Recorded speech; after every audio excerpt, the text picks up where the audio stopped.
आज आपण आवळा कँडी बनवणार आहोत. पण त्यामध्ये थोडासा आवळा, अर्धं गाजर आहे आणि थोडंसं बीटरूट, साखर, सॉल्ट आणि चिली पावडर.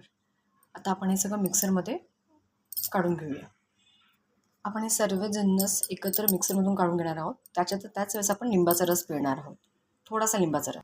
आपण बघू शकता आपण हे सगळं एकत्र करून घेतलं आहे आणि याच्यात आपण थोडासा लिंबाचा रस पिळणार आहोत. आता आपण हे सगळं जिन्नस एकत्र करून मिक्सरमधून काढून घेऊया. आता आपण हे मिश्रण भांड्यात काढून घेणार आहे. आपण बघू शकता कलर किती छान आला आहे. आता ह्याच वेळेस आपण कॉर्नफ्लोअरची जी स्लरी बनवली आहे ती टाकून घेणार आहोत.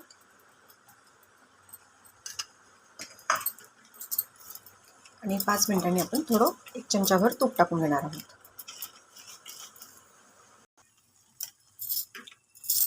आता आपण बघू शकतो आता हे छान थिक झालं आहे.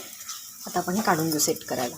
गार झालं की आपण याचे पीसेस करूया आणि छोट्या छोट्या वड्या तयार होतील.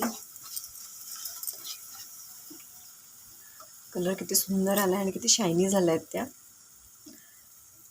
आपली छान आवळा बर्फी, आवळा, बीटरूट आणि गाजर मुलंसुद्धा आवडीने नक्की खातील.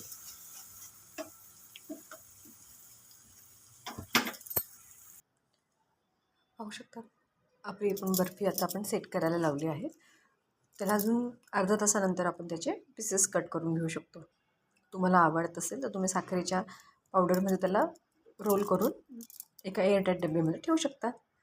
Thank you so much. नक्की ट्राय करा.